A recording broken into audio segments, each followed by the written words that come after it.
Bună ziua la toți cei care ne urmăresc acum pe Vâriciu Moldova și Vâriciu Ro. Astăzi avem un invitat special, este vorba de domnul Hugh Owen, care este șeful departamentului juridic de la PricewaterhouseCoopers pe secțiunea de Europa de Est și Centrală. În continuare, podcastul nostru va fi în limba engleză, sperăm să-l ascultați cu atenție, iar ulterior probabil o să adăugăm și traducerea în română, subtitrarea în română. Hello, Hugh. Hi, good to see you. Thank you, first of all, for you to accept our invitation. And it's an honor for us because when I worked previously at Gladian Partners, before starting my own practice, I had the pleasure to attend one of your courses at Go to Law. So it was very helpful for me. And then was where the idea appeared you to be an invited speaker at our podcast. So thank you again for your time and for you being a speaker today. That's great. No, thank you very much for the invitation. I really appreciate it. I'm looking forward to talking to you, and I'm glad that you enjoyed the Go to Law training side of things as well. So very happy to be here. Also, for everybody who will be interested to go to Law, we'll have a link on our site and on this podcast, and you can make a research on what topics are there discussed. First of all, I would like to ask you, can you tell us about your decision to pursue law and how you get to specialize in such a very, let's say, interesting topic like corporate law and M&A? Yeah, I mean, there's a long and a short answer to that question, I guess. I'll try and give you one that will fit within the podcast. But I mean, my initial decision to go into the law was funny because, like, the way that the UK education system worked, at some point early on in my life, I had to sort of make some choices about which fork I was of the, which path of the fork I was going to go down. And so, I sort of decided that I would think about going into some form of legal profession. At that time, I wanted to be maybe more in the sort of criminal law side of things, more a barrister rather than a solicitor, and various, circumstances influenced that. But I went to London. I'm actually not from London. I'm from the country, so it was, a bit of a shock for me. But I went to King's College London, and within London, you're right in the middle of things, right? So I sort of quickly got into that sort of, applying for jobs at law firms world, and got a great offer from, at that time, Allen & Overy. And I was told that, they're one of the best law firms in the world, so go for it. So I did. And then how I ended up in M&A in Central Europe, actually, when I was at Allen & Overy, we had the chance to have what they called a seat. So it was like a secondment abroad. And I went to Prague and for 6 months, and I really, really enjoyed it. And I thought, wow, this is a fascinating part of the world. It's so exciting. There's so much going on here. Because, of course, when I went, it was 1995. It wasn't long after the wall came down. It was all very exciting. So I went back to London, and after a bit thought, I really want to go back. Went to Prague, ended up doing a lot of work in Slovakia from Prague, and then essentially sort of said, we should have an office in Slovakia.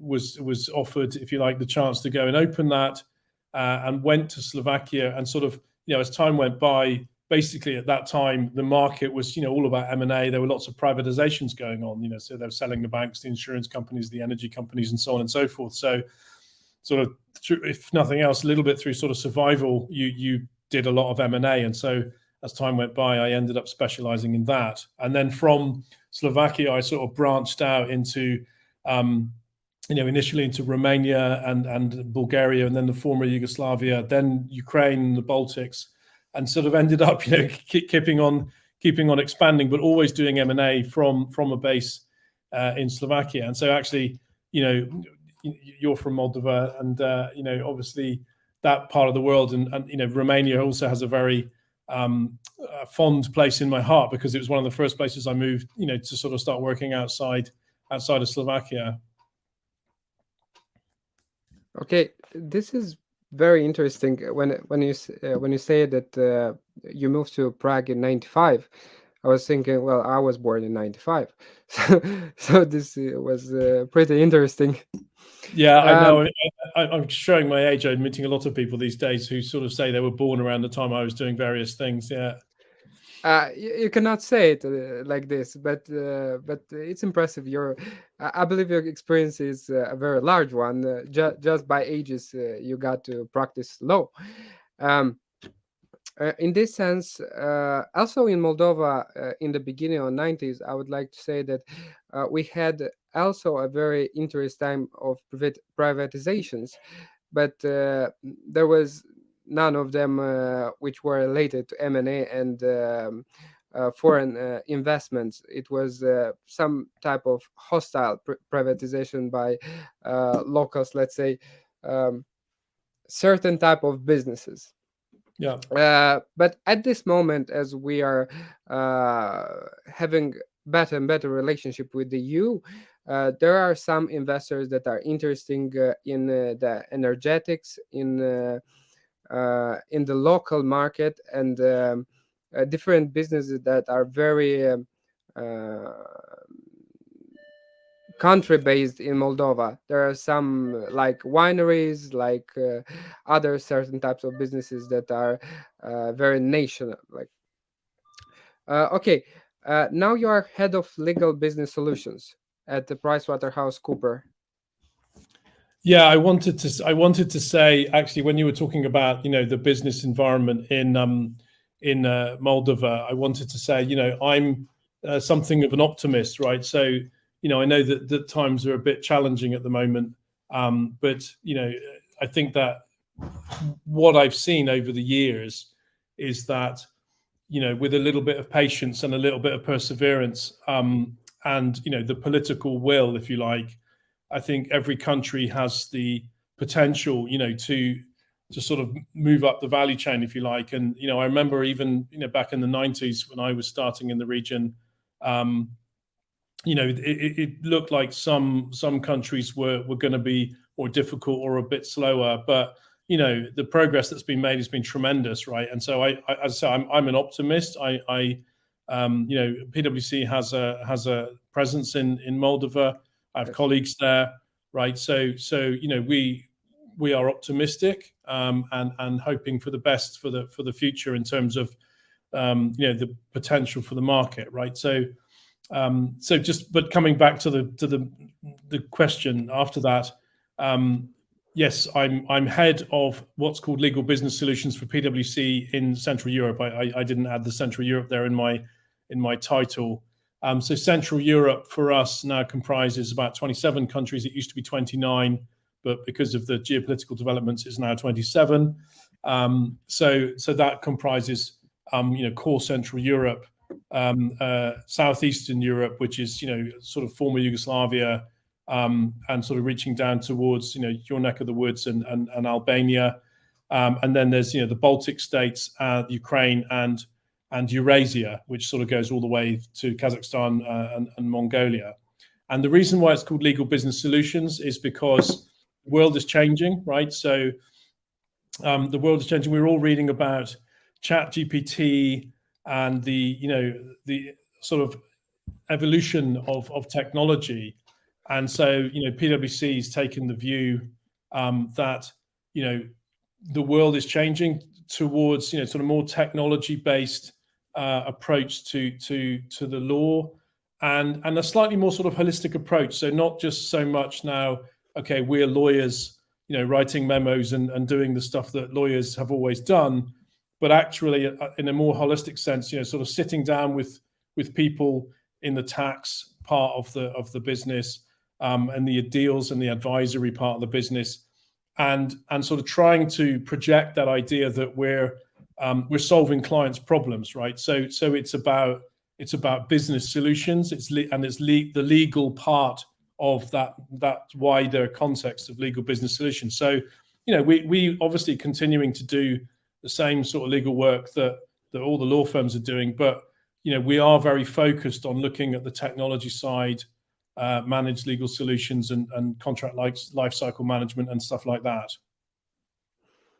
Um, Thank you. Actually, my question about your position at the PwC was, what does it mean, the head of legal business solutions? Because we are familiar with the term head of legal, but this is Yep. something new for us. So it was very interesting to understand what are the aims and goals of such a position. Um, you touched the topic of ChatGPT, and I would like to share with you that. Uh, Not far ago, we and my partner founded a law firm, and we struggled with the problem of finding some junior associates to do the raw work of a legal law firm of a law firm. So, but now we started for, I believe, for 1 month to use ChatGPT, and it was like very impressive and very scary at the same time, because for the most of the task that is doing a starting lawyer in law firms, ChatGPT is actually pretty accurate, and you as a reviewer, you can do the job with ChatGPT the same as you can do it in partnering with a junior lawyer. This was my experience, how I felt it. But I would like to ask you if at this moment ChatGPT is threatening for the upcoming lawyers from the university. I don't think so. I mean, look, there's going to be a lot of noise around this. I think you have to approach this sort of technology carefully. I think there are, of course, even sort of having your documents stored on the cloud. Some clients don't even like that, right? They sort of say there are Yes, of issues course. with your data being transferred to the cloud. So there are clearly some confidentiality and other issues around the use of ChatGPT and similar software. I'm sure that they will be solved in due course, just as they have been with cloud services. Um, and I was reading a short piece by Richard Susskind the other day, who said, Yeah. don't forget that ChatGPT is the worst it will ever be, right? Which I thought was a nice way of putting it.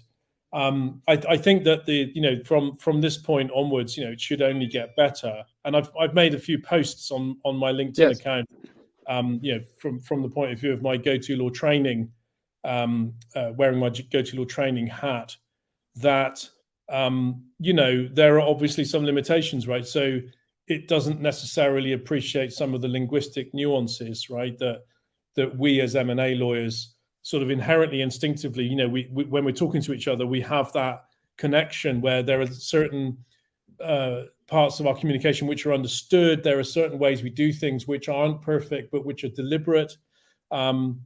ChatGPT doesn't necessarily understand or take fully into account the background things like case law. So the last post that I did, when I was talking about full and fair disclosure, you could see that it hasn't yet, understood the difference between the two. But I think all of these things will be resolved, and in a good way.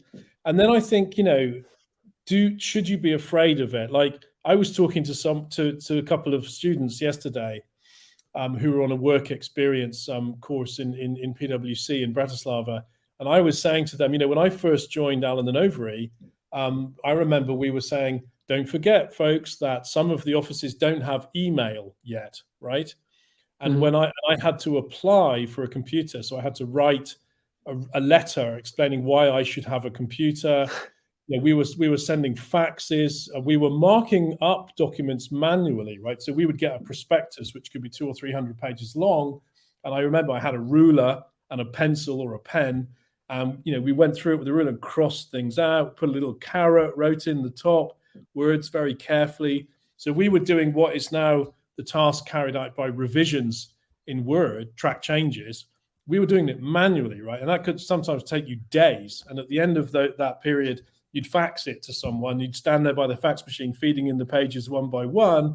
And if you were unlucky at page 100 and something or other, the fax machine would go, and you'd have to do it all over again, right? Now, so if somebody said to me then, are you afraid of technology? No. I mean, the fact that technology's taken away these frankly dreadful tasks, and that's why we are where we are. So, I really think that it's quite helpful to see it in that context. That a lot of these technologies, they look scary, but they're not, right?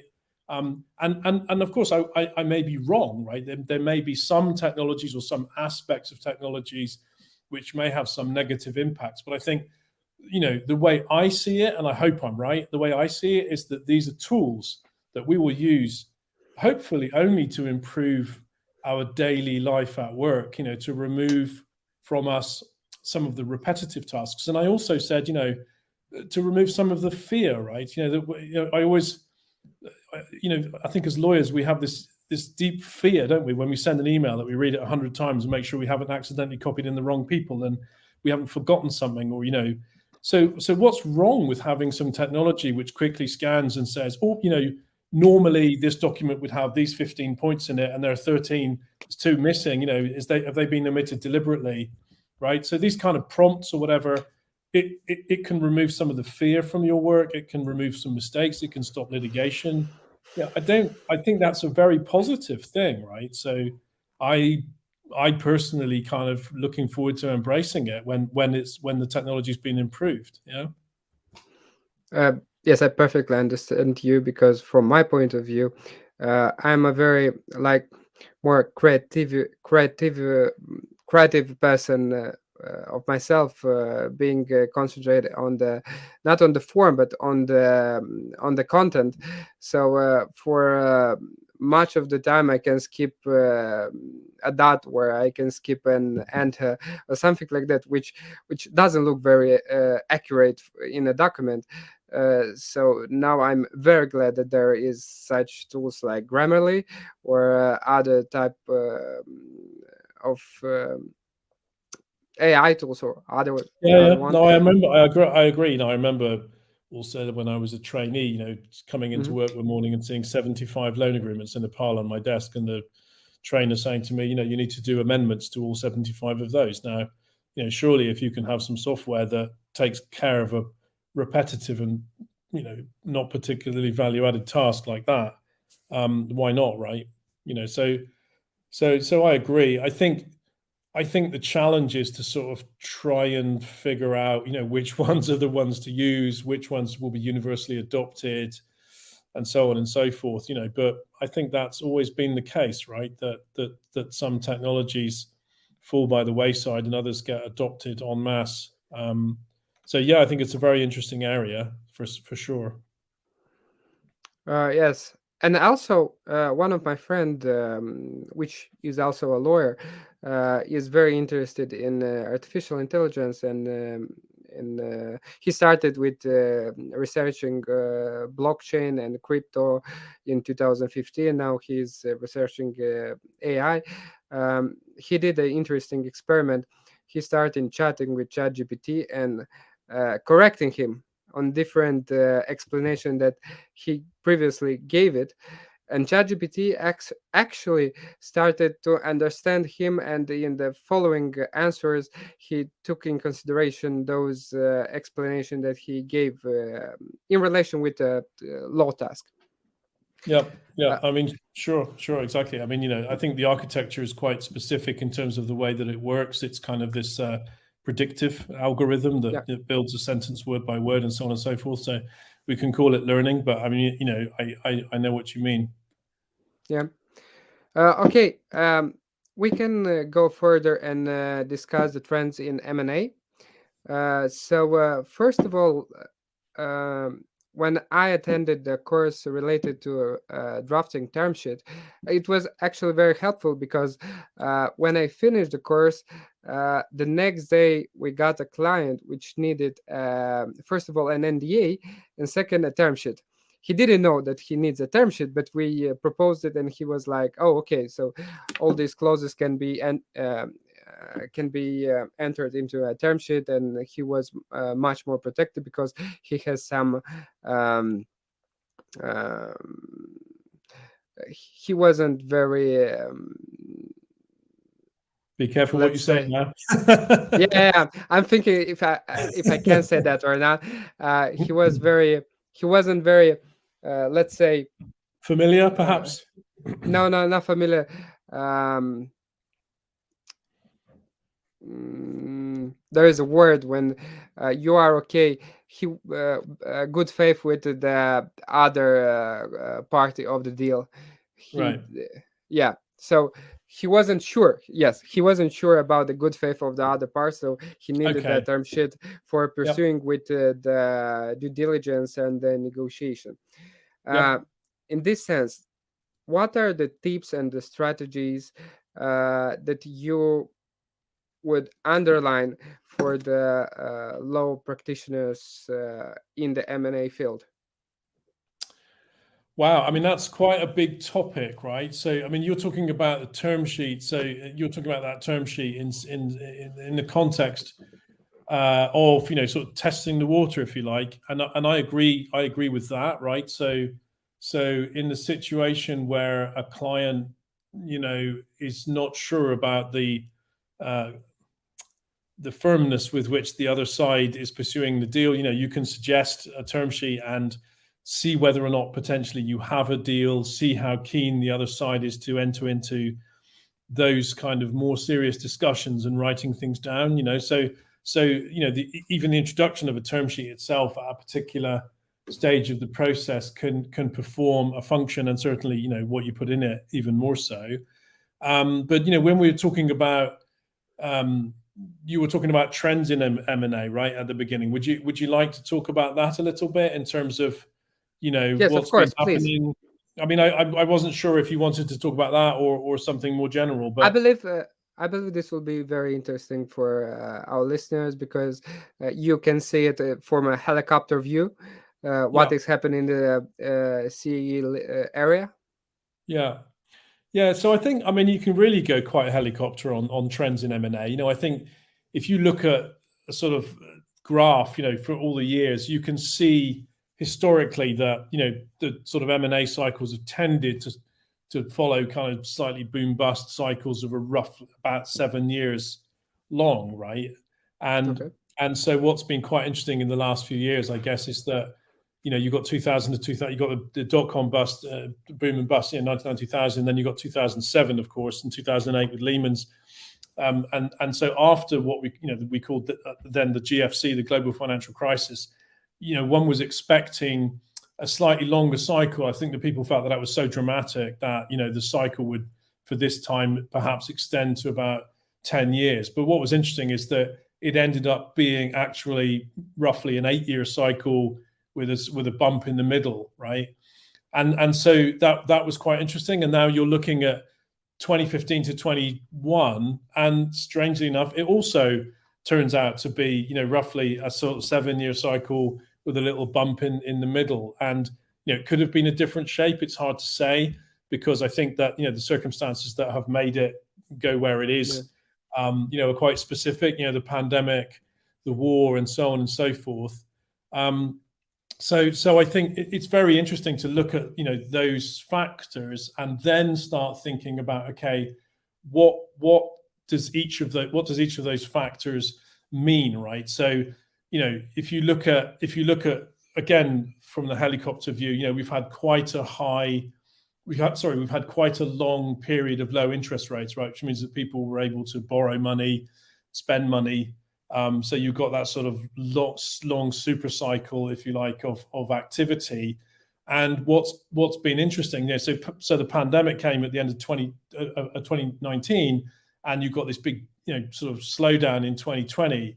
And then as the pandemic eased, you got this mad, crazy climb in 2021, and 2021 was this big M&A boom that sort of went to record levels. And now, that boom, I guess, with the war and so on, and other factors, has sort of slid very dramatically, so that the Q4 numbers for 2022, compared to 2021, look bad, but they actually aren't that bad, right? So the Q4 numbers in 2022, according to some studies, are still sort of 9% above pre-pandemic levels, right? So there's still a decent level of activity there.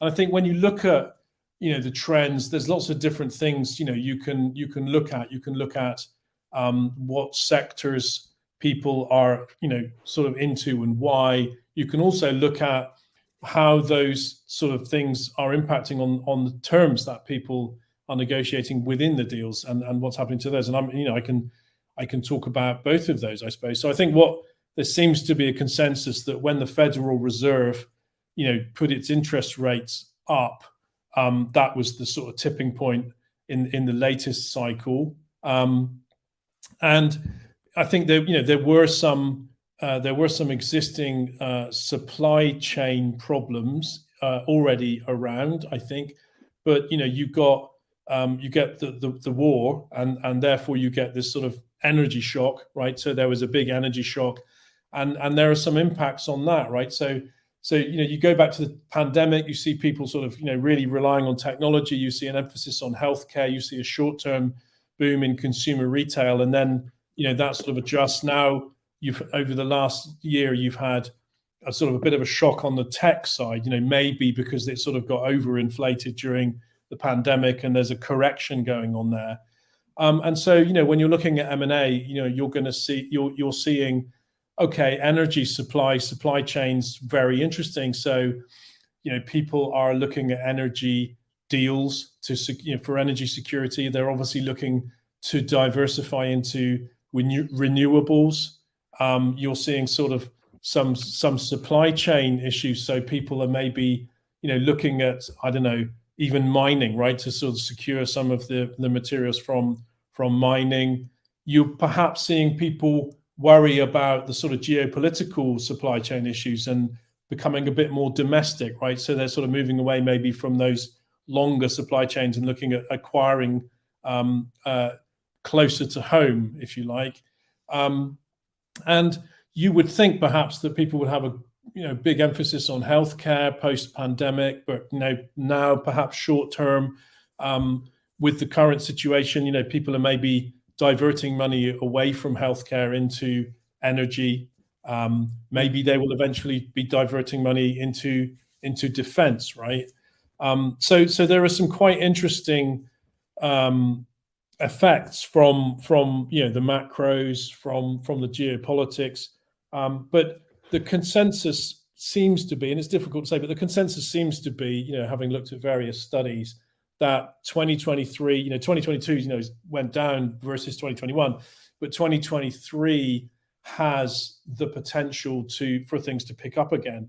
And other factors. So remember there was the hike in interest rates, right, which had an impact on the financing market. But you've also got quite high inflation, which means that people will have less visibility on valuations, right? So essentially, in the recent past, I suppose, securing financing has been difficult.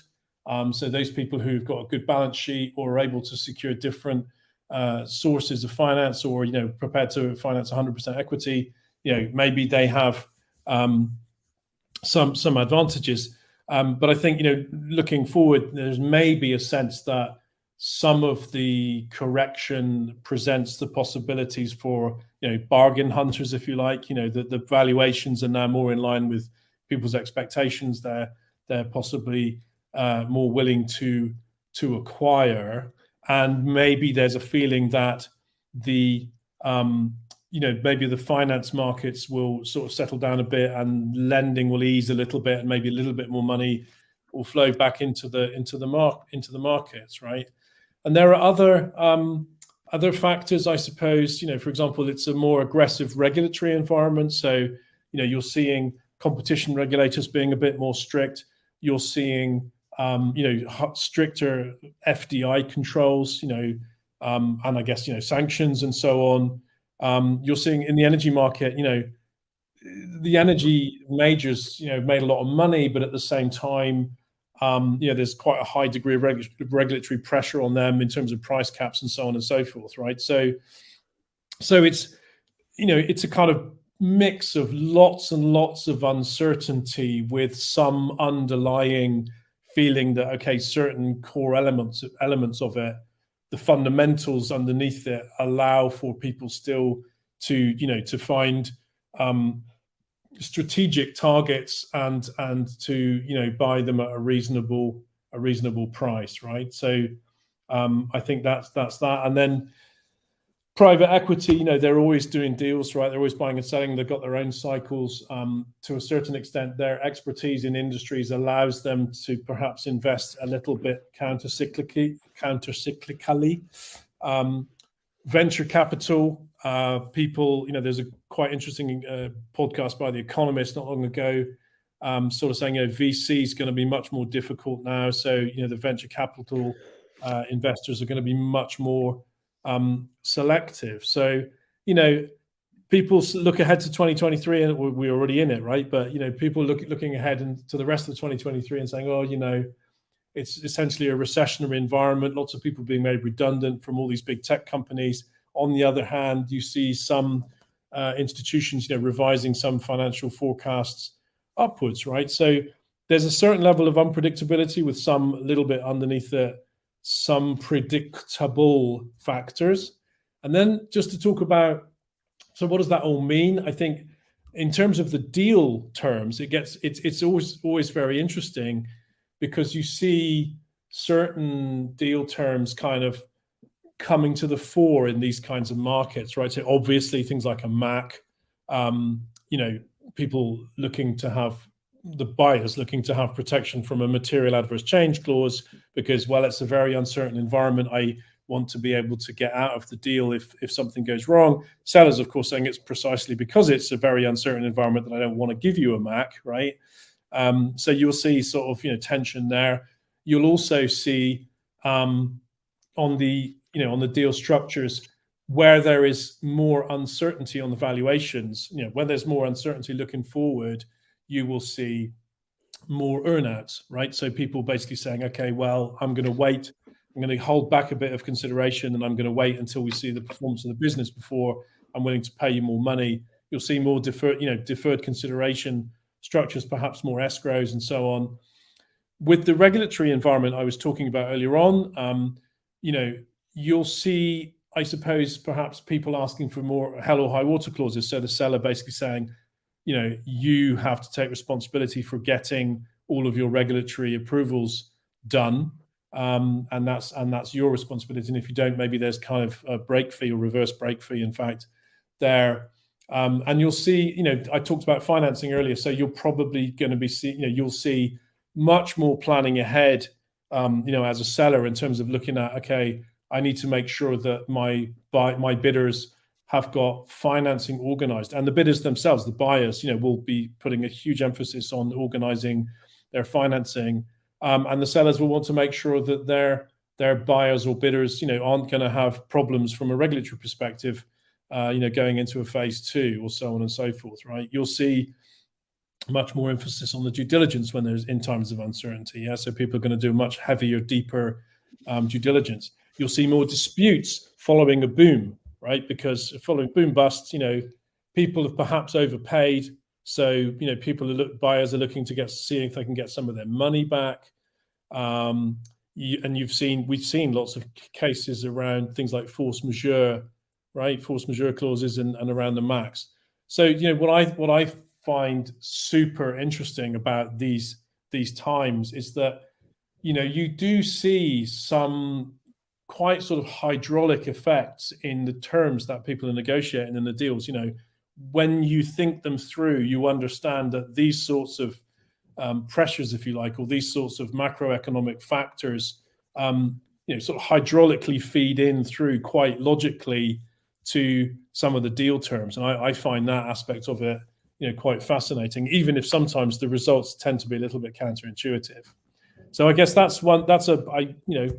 I was jumping all over the place, but I think underlying it all, there was a kind of theme to it. But those are my thoughts on trends in M&A from a macro sector and almost micro perspective. So from this point of view, and from from the helicopter view that you put it to us, it looked very optimistic for us as lawyers in the work perspective for us. I believe so. It's probably right. Yeah. Yeah. And for some of them that are practicing disputes and are litigators. Yeah. In Moldova, Actually, we had now the opportunity to seize that there is a boom in the renewable energy sector. There are a lot of investors that are coming here and want to build, construct wind farms, that want to invest money in solar panels and this kind of renewable sources.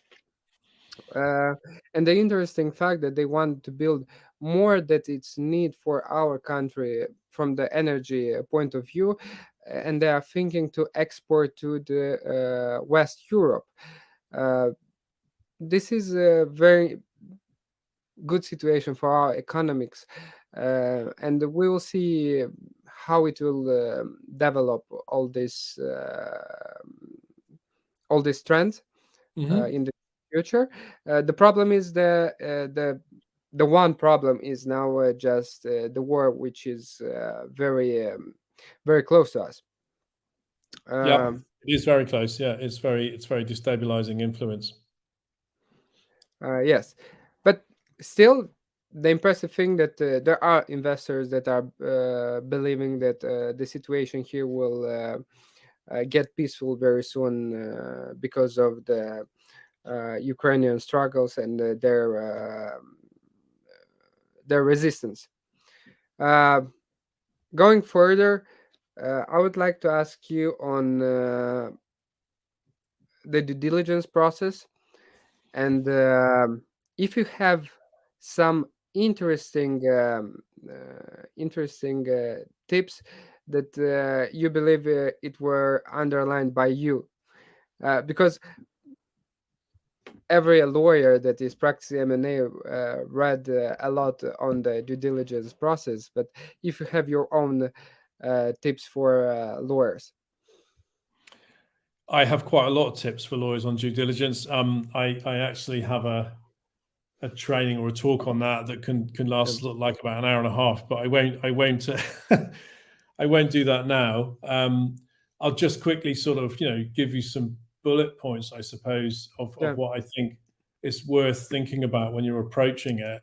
And these are general points. There I have got in my talk, if you like, I've got much more detail. But I think the first thing to really appreciate is what you're buying, why you're buying it, right? So in every target, there's a collection of assets, if you like, real estate or stock or contracts or employees, licenses, IP, cash, claims. There's all sorts of things in there, right?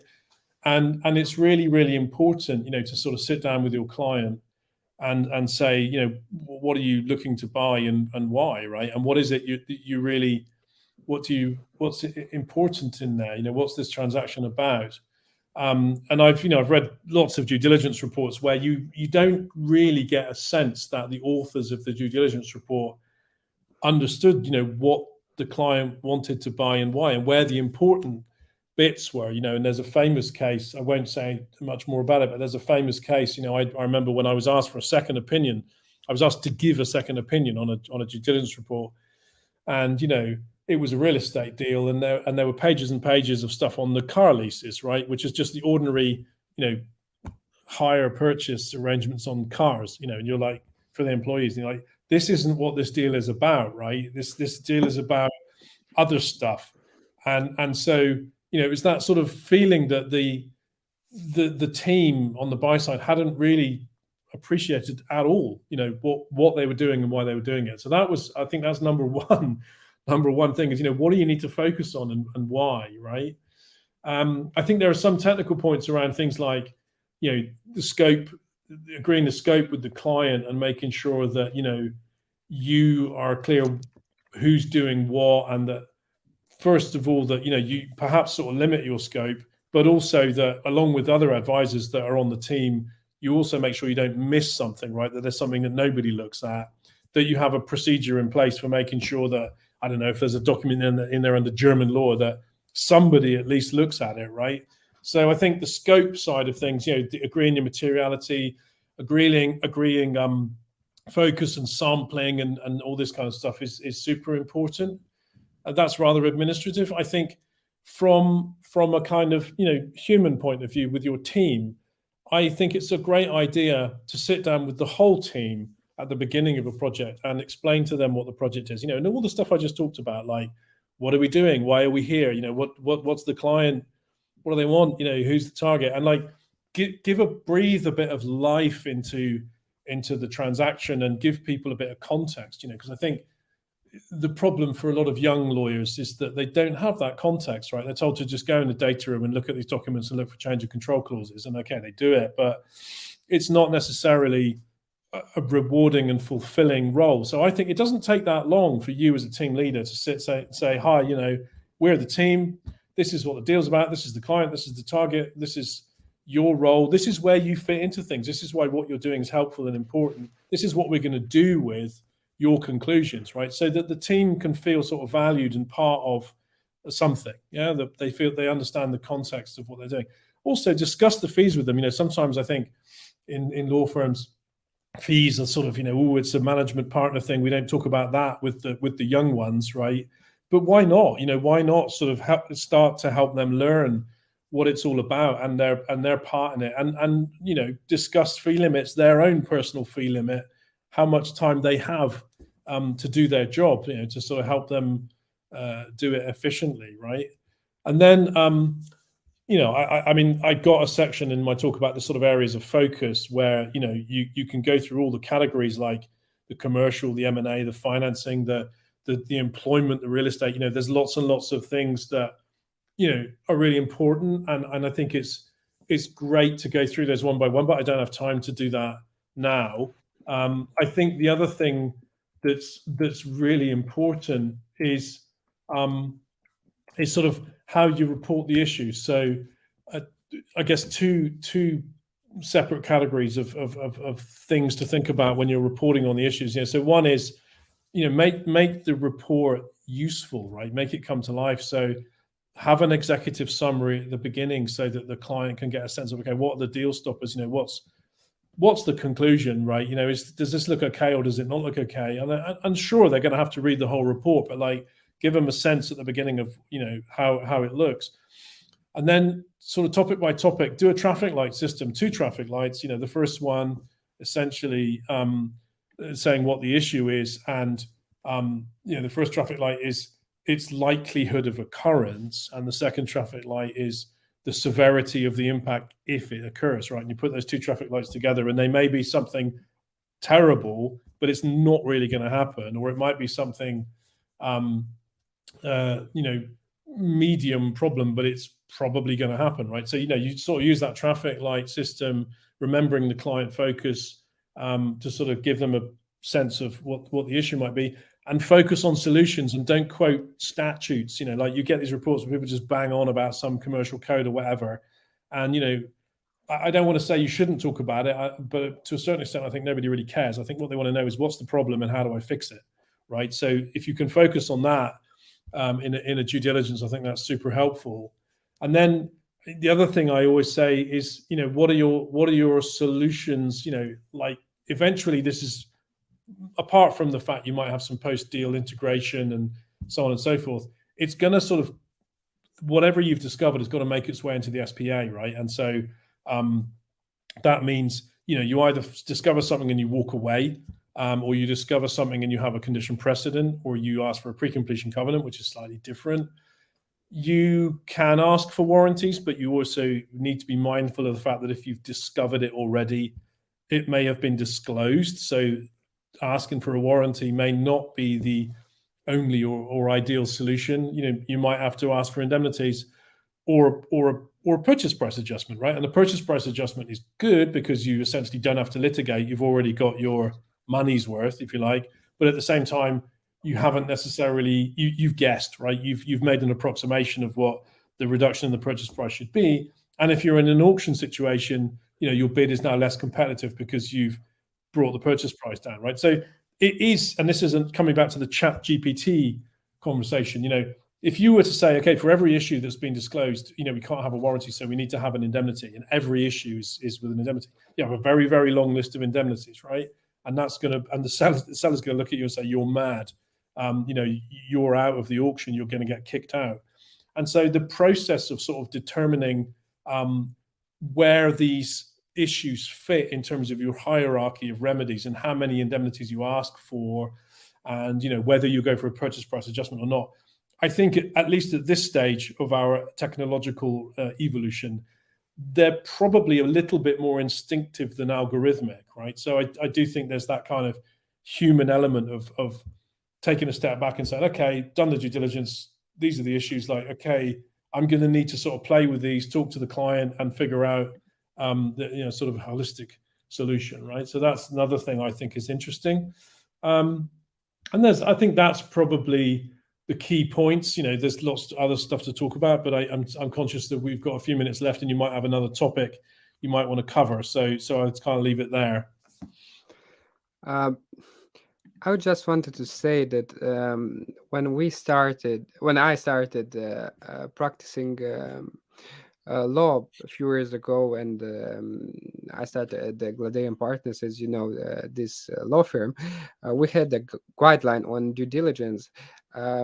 So it was very helpful for us to understand, as you say, essentially what I understood. The idea is that lawyers should not become barriers in the acquisition process, but they should facilitate the transaction.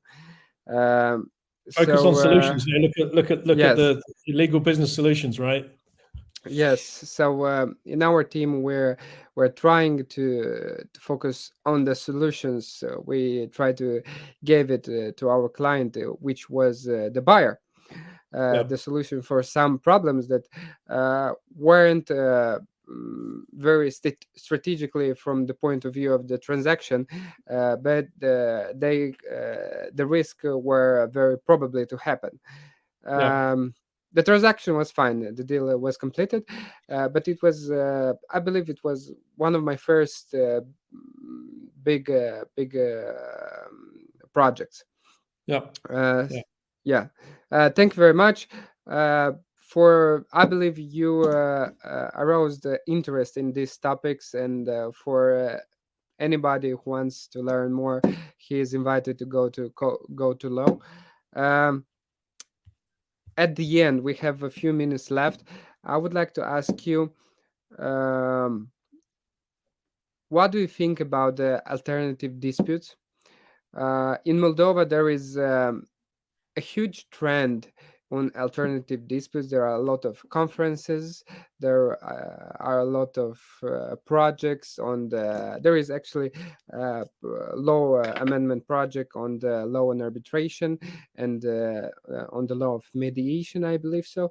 So what is your thoughts on the alternative disputes in the M&A transactions? That's quite a big topic, and I don't know if we're going to run out of time, because we also thought we might talk about negotiations for a few minutes, but if we don't have time, that's fine. On the alternative dispute resolution, so we can go a little bit more. If you have 5 more minutes, that'd be great. Of course. This would be.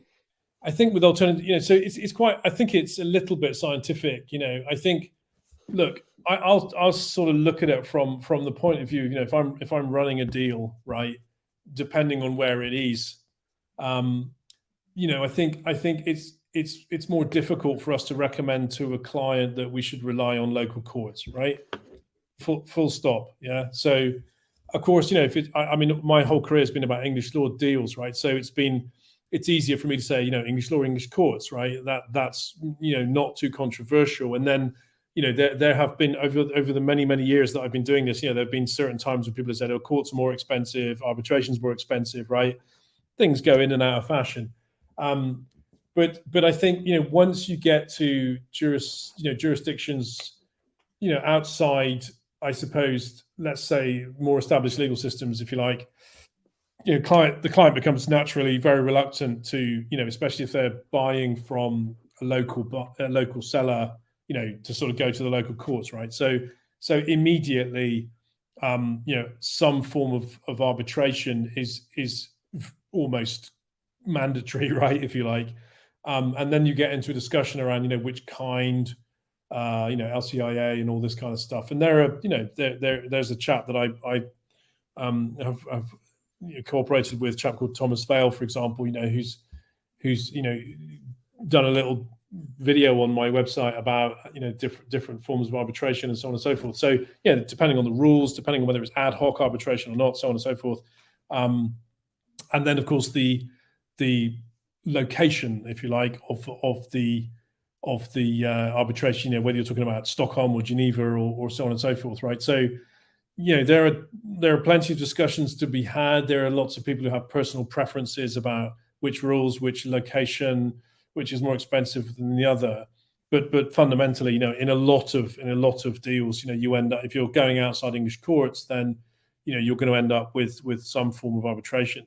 In terms of alternative dispute resolution, there's been a lot, when I'm talking about now mediation and these kinds of things, there's been a lot of talk about mediation, and I think it's very nice idea. I just haven't seen it used very much in practice, right? And that's not, I don't want to say anything about that. I just it's perhaps it's a shame that it's not used more, because it's probably a nice way of doing things. You get these kind of informal elevation clauses, let's say within an SPA. Okay, we'll elevate it to the CEOs or whatever, and depending on the size of the group, that may or may not be an appropriate way to do it. So I think trying to de-escalate, escalate to de-escalate, if you like, disputes through some sort of mediation process is got to be potentially a good idea. But these kind of, I for example, I've never been involved in a mediation process, so it seems to be a very utopic idea, like mediation. I'm seeing like this because everybody is in good faith. Nobody has big problems with the dispute, so they're starting to get a constellation, and this is kind of utopic, as law must be, like as law must be. Yeah, absolutely, yeah, indeed. It's a very interesting area. Yeah. So, sorry, carry on. Yeah, I finished. This was the idea on that. So you want to talk about negotiations for a couple of minutes? Yes, please. So I think when we pre-discussed this, I think you were interested in learning like how to approach negotiations, right? Yeah, this would be very interesting. Yeah, so I think there's I suppose there's sort of three.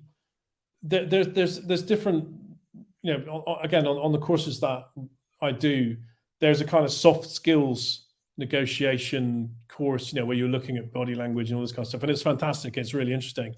And then the one that I'm doing more commonly at the moment is more sort of like, okay, let's talk about a case study where you're selling to US private equity or whatever, right?